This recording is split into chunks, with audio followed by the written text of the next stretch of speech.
Okay. Good morning, allesammans. I think this is my very bad Swedish. Apologies for that. My Spanish is actually better because that's my mother tongue. Anyway, I'm very happy to see you all here. We have a very incredible and excellent program for you in this next edition of JFocus. And so without any further ado, the topic of today is getting started with Asciidoctor, and most of it we're going to see is related to the JVM, because I assume most of you are Java developers. But if you are not, don't worry, you can still run Asciidoctor and transform Asciidoc sources with other tools that are not JVM based. So, the only boring slide that I have for you guys is this one. This is me and my wife enjoying some beautiful summertime in Montreux. We live in Switzerland, but we come all the way from Mexico, so we actually like all the things that we have found so far. We work for this company called Canoo, and we do lots of interesting stuff with Java-based tools and Groovy. And part of the things that we do at work is show what we have learned, the real-world experiences and use case stories of the technologies that we have found that actually make our lives easier. And Asciidoctor happens to be one of those technologies. All right, so the topic of today is documentation per se. Of course, I'm going to talk about my own personal experience. You guys will let me know if that's close to what you have seen in your own experiences. But when it comes to documentation, I, being just a regular programmer, I barely do any documentation at all. Because it's more fun to hack some code and fire some IDE and then say, oh, you're using the wrong editor and this is the better language and blah, blah, blah. And instead of, let's do chapter 2 of that particular thing, right? So we know it's important, but we actually don't like to do it. It's not so much fun. Another problem that happens is that, say that you manage to put yourself into a state that you finished documentation. And then the next release comes up. There are new features. There are new things that happen in your project. And documentation needs to be updated. So we go back into this problem of, I better start to do some more stuff with the code that I love than just writing prose and making sure that the snippets of code and the tables and alignments and styles, everything looks good, right? So eventually documentation runs out of sync pretty quickly once we start rolling more updates. And which format do we use for documentation? HTML has been with us for more than 20 years. Everybody understands HTML, and pretty much everybody hates HTML. Well, we could branch out to XML, which will lead into another host of problems. You know these things, these pointy things, right? XML has lots of those. You know what else has lots of pointy things? Roses. And you don't see people just grabbing the roses like that because the thorns will hurt you. So pointy things will hurt you. An excessive amount of those things will cause a lot of pain. I definitely don't like XML. Should we go with PDF then? Or should we go with LaTeX? Or EPUB? Or some other format? So there are many out there, and they come with their pros and cons. So, can we do better? I think yes.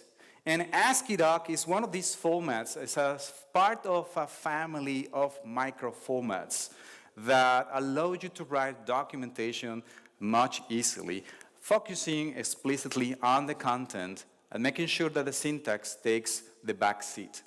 You might have seen another microformat out there that is also very popular, especially if you publish content or you publish projects on GitHub. It's called Markdown.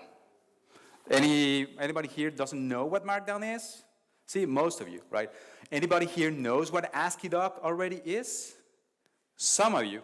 Okay, so the point of this talk is to show you the syntax. And after you know the basics, then how you can put this syntax to work with your regular projects. Because what I would like to focus today is how we can write technical documentation for any particular project that you see out there. So, what we're going to see today is a group of tools around the Asciidoctor project. A little bit of history before we get into this. The Asciidoc syntax is, if I'm not mistaken, 15 years old now. It started live in the Python community with a Python command line tool. And then roughly 5 years ago, somebody at GitHub decided, hey, that format is actually cool. Can we do something about this? And they decided to recreate the interpreter and the parser in Ruby. And this is how the Asciidoctor project was born. And after some time, Dan Allen, a fellow Java champion, a good friend, took over the project and decided to keep pushing forward Asciidoctor. And now, 5 years later, we find that Asciidoctor is a growing and thriving community of different projects related to it. It's not just the standard parser, but it's also all the host of JVM tools and even JavaScript, because if something can be written in JavaScript, it's bound to be written in JavaScript. And Python and some other stuff. We're going to concentrate again into the JVM tools. And I suppose most of you are familiar with Maven for building projects. Some of you might be familiar with Gradle.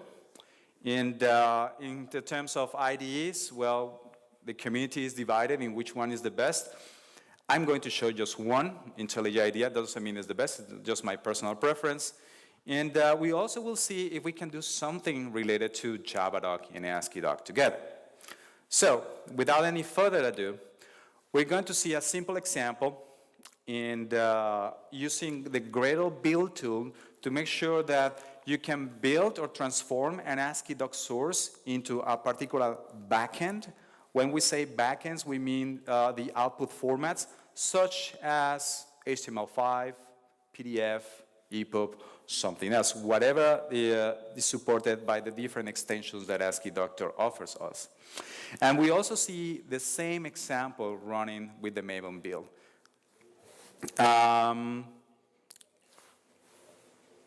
I should say that if the demo doesn't break, then it's not live. So I'm going to go with full live thing. So please stop me if you see something that you don't understand. If you have any burning questions in your mind, just pop immediately the question. I'll try my best to answer. Of course, we'll have time at the end for further questions. So without any more delay, let me show you this sample project. I think I already have this open. Let's make it a bit bigger. Let's push that. Now this is actually, let's make this a little bit bigger. If you can see that over there, this is a standard Gradle build file, and there is also a Maven build file over there. So this project, Asciidoctor, is completely independent of your build tool of choice. It's happy to work with any of them. So what we see here is just a basic Gradle build file that has some definitions for plugins. For those of you that know Gradle, there are two ways to apply plugins. I prefer to go with the old version because the old version allows me to really micromanage what I need to do in my build. I'm a little bit kind of a control freak in terms of build management, so this is why I do it. The only thing that you need to do is to make sure that you have this plugin applied. The Asciidoctor Gradle plugin, latest version is 1.5.3. You apply the plugin using the right ID, and you can take all the defaults. As a matter of fact, this next block of code that you see down here has all the defaults already. This is enough that I'm going to say for this thing for now. Let's see some of the syntax. Here's a file. I know it looks a little bit weird at the moment. Let me render this file. Let's do a clean and then run the Asciidoctor task. I don't know why this screen, oh yeah, there we go. Looks much better. So let's open the generated document, which will be found here. And all right, some HTML came out. We got a title, some metadata, table of contents, section, list, and some code. Now, of course, there's more information on this screen that we can see here. So let's go through the basics. At first, the first line that we see is a title. Titles and sections in Asciidoctor are divided, or you can define it using the equals, the equals character. In Markdown, you'll see that you probably use equals or hashes. Turns out that the Markdown syntax is a small set of the one found for Asciidoctor. So if you know Markdown, moving to Asciidoc is quite simple. So next thing we see is a little bit of metadata, so authors about this project or this document per se. The next thing we see in line number 3 to 7, I won't say anything for now, but trust me, this works. You'll see what's going on there. So we have here a simple paragraph, something like an introduction to something, Asciidoc. This is how you define URLs. This is JFocus 2016. And let's make it bold. Are you happy? And there we go. See, the syntax around Asciidoc doesn't really much get in the way. But if we were writing HTML, we know, where's the P tag and the div tag and the strong and the blah, blah, blah, blah. And then all your content is lost with the formatting. In Asciidoc and Markdown, that doesn't happen. So once we have updated some of our documents, we can regenerate this. Or if you know Gradle, and if you want to keep updating this task in the background, just have incremental build, and that's it, -t, that's it. Every time that I save the resources file, this thing will kick, say, for example, this next line should appear without having to restart the build. Save it, and then it goes. That's a nice feature from Gradle. And finally, we do this.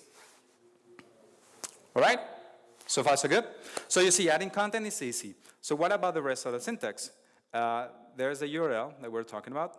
Now you see that this thing is in bold. I can make things such as this word will be in italics, and the next,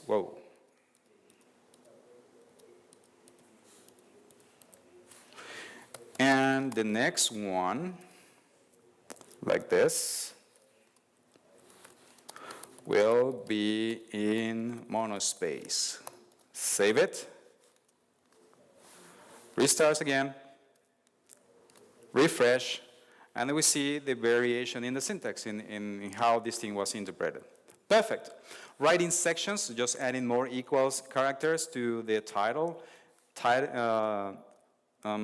Lists are as simple as this. I believe you can even nest them. So nested item number 2, and probably that should have been nested item number 1. So let's make that 2 and 1. And then we go back to item number 3, save this, the build kicks, and then we see that. That's pretty good. Okay, you also see here on the left side that I automatically got a table of contents. Just by the default settings again, I will get that table of contents for free, and you are free to move around and create as many sections. This will be my 3rd section. And I can put something like, hello world, I'm happy to be here. And I'm going to create another subsection. Notice that this time I use 3 equal signs. This will be a subsection. And some blah, blah, blah thing there. The build kicks in. Refresh. Boom. Automatic table of contents. And if I move that section completely, and I just pull it over from here to there, save, build goes again, the numbers get updated automatically. Isn't that great? Nick? Yes? Sure. There we go. It looks better. Now, I actually can show you the numbers. All right. So, I said something about technical documentation. One problem that we find always with technical documentation is making sure that the snippets of code that we have in the manual or in the document are accurate, are up to date. Once we make a release and we have made some new changes or added new features, we have to go back to documentation to every single one of those things that we put in code and figure out what we wrote about them and if the actual lines of code continue to be accurate. This is a little bit of a problem when we have the snippets completely separated from the production code. One good thing that I like about Asciidoc is that it allows you to pretty much reach out to any file that you want on the local system or even a remote system and include the contents of that particular file back into the document. So we see here there is some Java code with syntax highlighting and line numbers and whatnot. And it says, there's a hint here that says this is Java code. But if we look back into our Asciidoc source, I'm going to make this a little bit bigger. So you see what's going on here. It's only a handful of lines. What we're seeing here is defining a block of code that is of type source. We're given the hint that it should be Java source. I want to display line numbers. There are several ways that you can display them or not. And if there happens to be a lot of content that is pushing to the right, then I don't want that content to be broken into a different line. I want to see the content as is. So that's why we say in a wrap. Then we paste the content as is, verbatim. And the thing about the attributes is that interesting thing that we see in the red squigglies with the braces that says source there. Now, this is called the include macro. I can include anything that I want, and I can just by defining the full path to that source file, or whatever that thing it is. And at the end, I always have to put square brackets because that's how Asciidoctor you can supply additional hints to Asciidoctor what you want to do with that source file, and we're going to do that in just a moment. But the key takeaway for this is that thingy with the red squigglies, source there. That, my friends, is called an attribute. We programmers know attributes by another name in our programming languages, variables. Let that sink in for a moment. You have access to variables in a document. So with variables, what can you do? You can change values at any time. You can conditionally enable or disable blocks. And that's one of the things, the sections that we'll see in this document on the top. So what we're saying in this particular block of code is, I know my file exists somewhere in the file system, but I need to make sure that my document knows the right location to that file. So if this file is located relatively to the root of my current project, I know how to find it. So that source dir attribute or variable points to the starting place where source main Java is in my current project. So this could be a multi-project build where all your production code is laying around with different places. Just make sure that you put the right attributes with the correct values, and then this thing will continue to work. So with this, we are just able to include the file that is right here located in source main Java.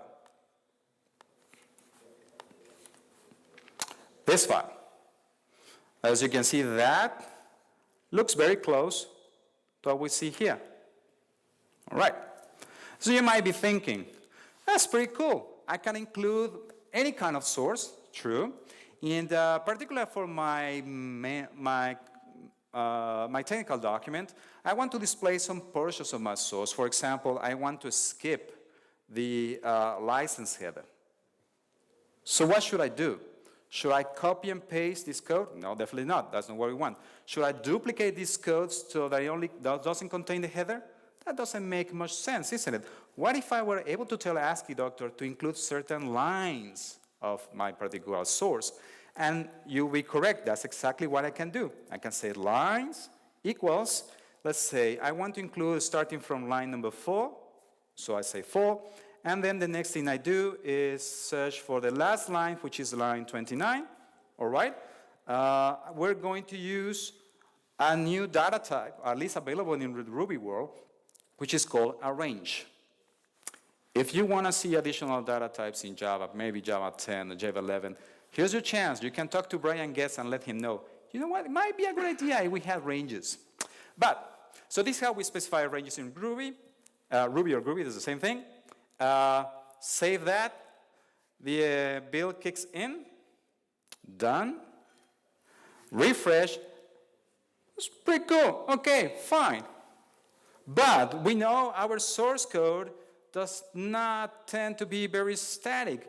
We might add more Javadocs to our file. We may add new methods. We may just change this thing very silly as just adding some formatting. If we do this, then what we include in the document will not actually work because we say from line 4 to line 29. Oh, that's not good. What's something that we can do is make sure that because we know we're using Ruby, there's a nice tip in Ruby or a nice trick, which is just put a -1 there. Ruby knows that this means, oh, you're telling me the starting point of the whatever data structure that you have, in this case it's a set of lines or a collection of lines, you're just going to iterate all over to the end. And if this thing keeps growing and growing, then I'll just keep going to the end as long as you have -1. So this will be enough for us to see that. Perfect. But that's still not enough. Because maybe now I'm just presenting a whole lot of ceremony around my source file. I just want to showcase the main method. We know we could use the lines, but if I start reformatting again, then those lines will no longer match. And it will be a little bit of a pain if we start going back and forth with the document to figure out where the lines go. What if there was a way for Asciidoctor to figure out exactly where something starts and where something ends, and grab that and put it directly into the document? Luckily, we can do this. And we can do this just by applying simple comments in Java or JavaScript or PHP. It's just a regular language-based comment. It has to follow certain syntax.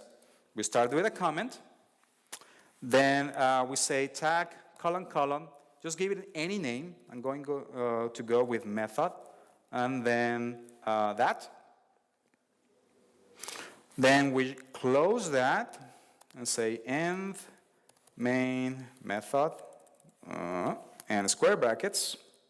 Then grab that name, go to my source here. Instead of using lines, I want to say tags. I can include as many tags as I want. And just give the name of the tag that we define it. Okay? Build kicks in. There we go. Yeah, look good. Except indentation. Can we do something about this? It will be a little bit silly if we indent our production code so that it will look nicer into our documentation, isn't it? We have something for you in Asciidoc. We can just simply say, change the indentation to 0. So this, once this thing runs, will push our code to the left. Or we can change it to indentation 2 or 8, any number you want. You are free to move this thing around. Isn't that great? One more thing. Sometimes when you are looking at technical documents or even technical books, you see snippets of code that have some series of annotations or callouts. And then that's kind of like a pointer for you to see a caption that is at the bottom of the listing or the source block. We can do the same thing here. Again, with just plain language comments, I'm going to say something like that. The syntax is, sorry, it has to be angle brackets. A little bit of a pain there. You can put any text you want here. We usually go with numbers. And then at the end of the block, right here, you use the same syntax and then say, this is very important. Save that. Build kicks in. And now you got that. This is using the default CSS style sheet for Asciidoc. you can change this to match anything you want so that you actually see black circles or any other colored circles, anything that you want to see here. And that's pretty much it. This turns out to be the feature that solved me the usage of Asciidoc for writing technical documentation. Because now you are free to do anything you want to do on your production code and still be able to reach into that production code and put in the document. You can even give hints to the documentation of which portions of your file you want to see in the document, and you can give additional hints of, well, this particular line is important, so I'm going to annotate it with this callout, and be sure that in the document you write down that information, because if I believe that if I write a callout like what I did here, and I remove this, and have you ever wondered if it's possible to put comments in your documentation, just like you do comments in your code? This ought to work.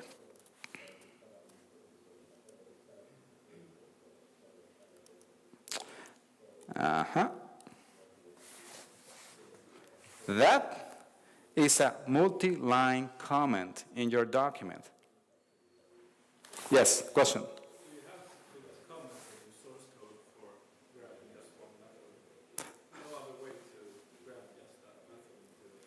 So the question is do I have any other mechanic to identify these things in your source code besides comments? No, we have to use comments, and the reason why we went with comments is because they do not affect your production code in any way. Yeah, so this is one way that you can say it's compatible with Asciidoctor, but does not force Asciidoctor semantics per se in your production code. So this is just a multi-line comment, and in this case it didn't complain because I didn't add that annotation. And if I remove the annotation from here, I will need to restart the build and make it run. And I believe this time Asciidoctor will complain that although it will include our code, it says, oh, it didn't say that. Oh, I do a clean. Then it will do the right thing. It should probably complain that there is some annotation or some caption that was not found, that was expected to be there. There you see, no callouts that refer to item number 1. And we still see the callout at the end of the source, but there is no information per se in the document that we included. Yes, question?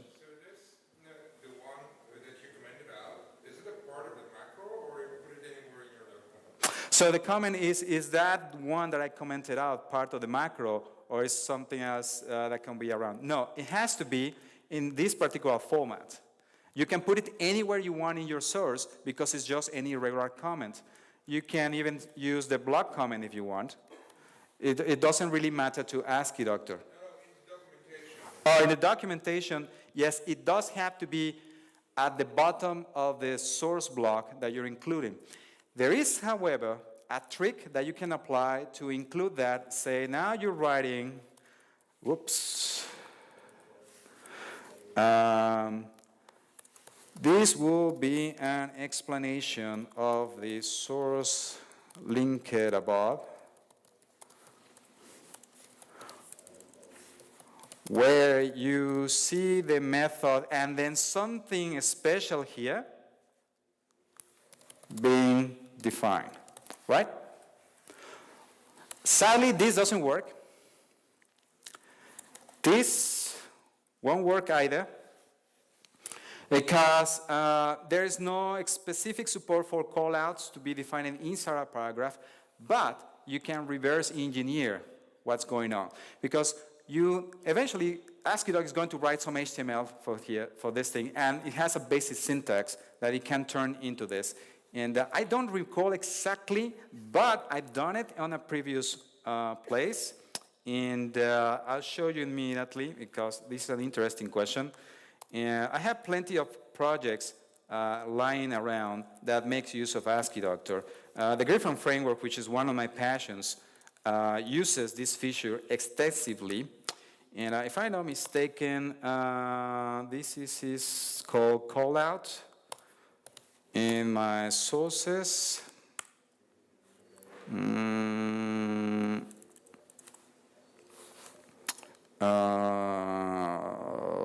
I know exactly where to look at. It won't take long. So source docs, and this is in the samples. Getting started, appendix, sample applications, Asciidoc, and somewhere here, this is it. This is a trick. I know by looking at the generated HTML that if I put something like this, something that is a row column, so that's callout number, with any value that I want here, in this case I will put 1, and any text, like this, and go back where we were before, invoke that task again. We'll still complain because we didn't add the callout in the source code. And again, the default CSS right now says that, well, the way that I render callouts looks a little bit weird. You can apply a different style sheet so that in the end, it looks something like this one. I'm going to show a technical document written using Asciidoc, has a lot of sections and chapters, and this is something that you pretty much get for free when writing Asciidoc. This section right here, this is pretty much all done by Asciidoc. It's all there. So we were looking at this in particular, where's the sample applications, and there was a callout somewhere here in a paragraph. So you can do it, and as you can see, I'm using a different style so that the callouts render in a different way. That's a good question. I know I spent so much time now writing or speaking about Gradle, so let's go back to Maven. The thing about Maven is that there is a Maven Asciidoctor plugin. It works pretty good. I am not really a Maven user since 2008. I switched to Gradle completely. But the great thing about the Maven and the Gradle Asciidoctor plugins is just go to the main page of each plugin, just look at the example, copy and paste that one, and it works. So that's exactly what I did with the Maven plugin. The documentation is outstanding. Copy and pasted that example, and I got this right here. Standard Maven build, your standard project coordinates, apply the Maven plugin. They're lagging one version behind, 1.5.2. Maven plugin has a different convention for where the sources should be. Sources in Maven should be inside source main Asciidoc. Gradle decided to go with source docs Asciidoc. So because we're the same project, two different builds, we decided to tweak Maven. Define also the default backend in Maven is docbook. We put HTML5. Define some attributes mirroring exactly what we did for Gradle, and then bind this plugin or the execution phase of the process Asciidoctor to the generated resources of Maven. So with this is the only thing that we need to do, and then we go here and do Maven clean, and then the easiest way will be just call compile. This is my personal rant. One of the things that I like about Gradle is that we can create as many lifecycle phases as we want. In the case of Maven, you are stuck with 25, no more, no less. That's it. But anyway, works. Then we'll see the code generated in generated code, docs, index, HTML, and looks pretty much exactly the same. Right. So, variables. Now we can sort out what is going on here. The Maven build, we said, uses a different convention location for where the documentation should be, and the Gradle uses another one. Also, the Gradle build defines additional attributes that are very handy for you. For example, project version, project name, and most specifically, the root directory where the current project sits in. So Gradle gives you an attribute called root dir, but Maven doesn't give us this kind of stuff. So what we do is, with this conditional block, we're trying to figure out, am I running in Gradle or am I running inside Maven? If it's Gradle, I know I can use some attributes. If it's Maven, then I know where to find my sources. So Let's predefine the root of the directory here. This will be the Maven convention. So we just go 3 levels up where the document is, so that's the root of the project. If we happen to have something defined, we're going to see where are we find this thing, then we redefine the value of that attribute to be this one, which is the value of the root directory coming from Gradle. And once we have that, then we know that source main Java is very likely under that directory. So regardless of Maven and Gradle, this include will work exactly the same. So where is this thing defined? If we go back to our build file, alongside the standard attributes, there is a new one over there that says JFocus. We can define attributes inside the document, or we can define attributes outside the document. For Asciidoctor, it's exactly the same. As long as it has access to the attribute, it will use it.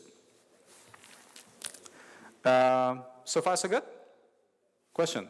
Where did the root dir variable? So the question is, where does this root dir come from? Well, this root dir comes from the additional attributes that the Gradle Asciidoctor plugin supplies to your documentation. Okay, so the Gradle plugin takes the root dir with capital D. It's a capital D. So yeah, so Gradle has a root dir property associated with the project object. We use that value with lower d and put it as an attribute inside the Asciidoc context so that the documentation, the parser can see that. Does it also convert the source dir and the test base and those kinds of things? So the question is, does it also convert source this and test dir? Whatnot? No. In this case, it's only giving you the root dir because you might be just working with a simple document project. You might not have sources for Java, Groovy, or Scala, or something else. So it only makes sense in this case to put the definition of where the root dir is, and then you can construct everything else just like we did here in source main Java. There was another question over there. Let's assume that you have a bunch of subject pages here. And how would you do that? Either one way of generating would be to generate a Maven site, for example. But then you would also like to generate something in more of a book style for reading, or something PDF. So given a set of Asciidoc pages here, how would you solve that? Something for reading on the web and something for reading. So the question is, given that a base project, sometimes you would like to generate a set of documentation that looks like Maven site, and sometimes you would like to generate something that looks like a book or a manual or something else. That, in the case of Gradle, is very trivial because, but just by applying the Gradle plugin, we get a default task of type Asciidoctor task, which is always there. But I can tweak this to say I can create a task. The name will be, I don't know, project site. The type will be, I think it's or cordam Asciidoctor, might be Gradle, Asciidoctor task. And I say might be Gradle, and I'm here, sadly to say, I don't remember my own code. I'm not the author of the Gradle plugin. It actually was born here at JFocus 3 years ago at Hackathon. That's another thing that you can contribute to. And once you do this, you can provide your own settings, and now you have a new task that will do exactly what you wanted to do. In the case of Maven, I think it's, perhaps you have to bind 2 different instances of the same plugin to 2 different phases. It gets a little bit wonky, I suppose. I think you could do it either way. Either you solve it in Asciidoctor or Maven site can generate the PDF too. So the question is, what's the best solution? So the best solution is, again, it depends on what you actually need. In the case of Gradle, what we do usually is just fork out to a different task, or as you can see in this case, it will generate a PDF out of the same content. So if this is true, we should see inside the build directory that now we got an HTML there and a PDF. So I can happily go on and open that PDF. I Asciidoc PDF, index, PDF. This is using the standard default settings. You can tweak this. And so here is the title and the table of contents for free. You can actually click on those things, and then you move to there, and you even got the syntax highlighting and whatever else. That's pretty good. Good question. So this pretty much takes care of, we're here in this slide. This takes care of an introduction to the syntax and how you can bootstrap a project with both Maven and Gradle. We saw variables, we saw the include macro, we even saw conditional. One thing that I didn't show is the last bit there, which is diagrams. Sometimes we have diagrams in our documentation. And most of the times, what we do is we fire up Photoshop or we fire up GIMP or some other kind of graphic program, and we create something that kind of like roughly gives the idea what we want to say, but put it in documentation, ship it, and then somebody says, oh, that looks ugly. Let's fire up this. Let's use a real designer. Let's put the diagram. So it takes so long for this thing to be added, but eventually it gets there. New release comes up. What happens with the diagram? Might be outdated. So if you want to have quick diagrams that go to the point exactly what you need to present in the document, then you can use Asciidoc. What we're going to see is another project, well, it's another version of Asciidoctor project using another setup, and this is the Asciidoctor diagram extension. The Asciidoctor diagram extension is right there. It actually comes bundled as a Ruby gem. Remember that I said that Asciidoctor came from the Ruby community. So many of the extensions that you find in Asciidoctor are actually written in Ruby. Funny thing about Dita is written in Java. So Java, wrap around in a gem to be used in Ruby. Then we're using in the JVM. Can you figure out what is the trick to use Ruby in the JVM? JRuby. So once we got this running, because we can use Asciidoctor as is inside the JVM, thanks to JRuby, then we're running inside a Java Groovy build. So polyglot nirvana, it actually happens. It's actually true. So once you have the diagram in your class, but you just need to be there, we also apply the JRuby Gradle plugin so that you can download gems and have a copy local to your project. Set up the gems. Make sure that the Asciidoctor task depends on preparing the gems. Make sure that you define the gem as part of the class path. Everything else looks exactly the same. And I'm going to show you the result first, and then what are the sources. I believe I need to change to a different version of Gradle. I haven't upgraded this version, so I'm going to switch to Gradle 2.3, typo. If you're not using SDK Man for handling versions of Maven and Gradle, do yourself a favor and download SDK Man after we finish this talk. Go to this address, sdkman.io. It's a simple shell script that works in all major platforms, including Windows, if you have Sync with install. With this, you can install Maven, Gradle, Griffon, Grails, Groovy, Scala, Kotlin, Ceylon, and a few others. All right, did it wrong. Let's switch to, and I can switch to a different version of Gradle. So I can say Gradle clean, and then to make sure that I'm not pulling anything on the, I'm not doing something crazy.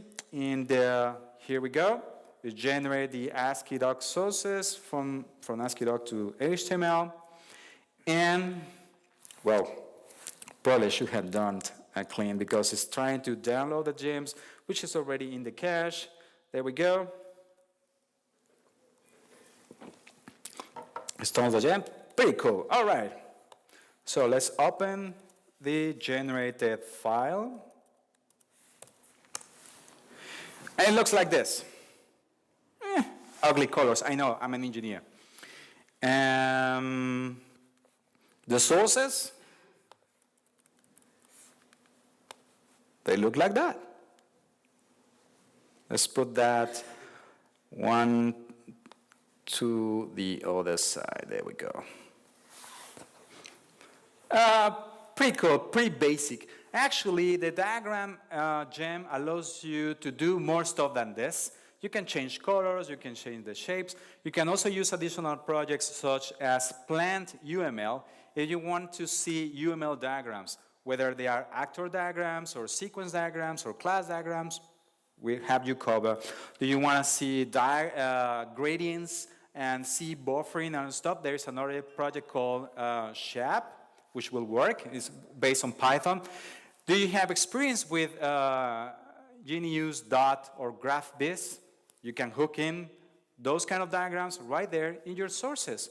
Just make sure that you get the gem installed and it just works. And that's pretty much it. So now I actually covered that. Do you like writing Javadoc? We sometimes have the same problem of putting the snippets of code in the Javadoc, and these things get outdated. Well, I have already given you a few hints of what we can do. If we go back to the sample project and show you that we're including, oh no, it has to be the source code now, source main Java. Here's my hello world code. And I can see that on the header section, and it can be anywhere you want to, but in the header section, we have something that looks like Javadoc. But it so happens that it's another project called Asciidoclet, a standard Javadoc doclet that allows you to hook in Asciidoc inside Javadoc. What you need to do is to configure your build to understand this. In the case of Gradle, what we do is we add a new element in the class path and then configure the Javadoc options that we need for that one, which is done in one way. Everything is available in the Asciidoclet website. Or we go to Maven and we configure the Javadoc plugin, make sure that it has access to Asciidoclet, and again, configure some variables. So once we do this, we can say Maven clean site. This will generate the site plus the Javadocs. Open target site. What is this thing? No, not site.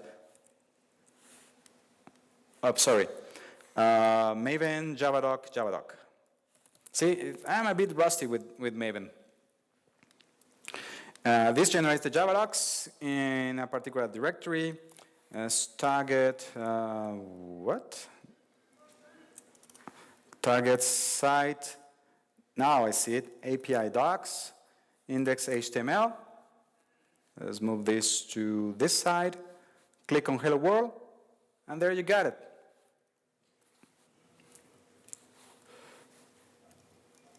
It looks exactly the same. And if I run this with a Gradle build, you will get exactly the same result, Asciidoc inside your sources. There is one caveat if you decide to go with this. There is currently no support in your IDEs to quick browse or quick view Javadoc that has Asciidoc. The IDEs simply do not understand this. There is a plugin for IntelliJ that gives you capabilities for quick editing and very basic syntax highlighting. The Eclipse plugin in this case, surprisingly, is much better because not only gives you syntax highlighting, it also gives you an outline or all the sections that you have. So it's a little bit of an arm race between these two IDEs. And here are some links of all the projects that we saw. If you want to know more, the homepage is located at GitHub Asciidoctor. The project proper is hosted at asciidoctor.org. The thing that I would recommend you to look at, inside the documents, there is the Asciidoctor user manual that gives you a lot of information about the syntax. And it so happens that this whole site is written in Asciidoc. So if you want to know how exactly they wrote something about this, you go into the Asciidoctor GitHub organization, look for the Asciidoctor website project, somewhere around here, and you can see exactly how it was done. You want to see which binaries are available for you that we publish for the JVM, go to the Bintray repository on GitHub, the Asciidoctor repository on Bintray, and you can see many of the projects out there that we currently host and we expose so that can be consumed. You can run Asciidoc, as I said, with JavaScript. You can run it with many other things. You can even run it on the command line. So there's plenty of options for you to explore and experiment with this exciting technology. I'm out of time, But there's one last thing that I would like to say quickly. I cannot show longer the example, but I said that we have variables, we have conditionals. We also have the possibility of extending the tool. If there is a tag or there is a feature that is not provided by the core Asciidoctor, you can extend this, not just with Ruby, you can extend it with any JVM language through the usage of the Asciidoctor extension mechanism. And this is only possible because Asciidoctor builds an AST of your document. It pretty much allows you to program documentation. And that's exactly why I love this thing, because instead of just writing documents, I'm actually programming documents. Well, thank you very much for your time. I know you have a choice. I'm happy that you're here. So keep enjoying the conference. And if you have any questions, I'll be happy to continue with you on the halls. Thank you again.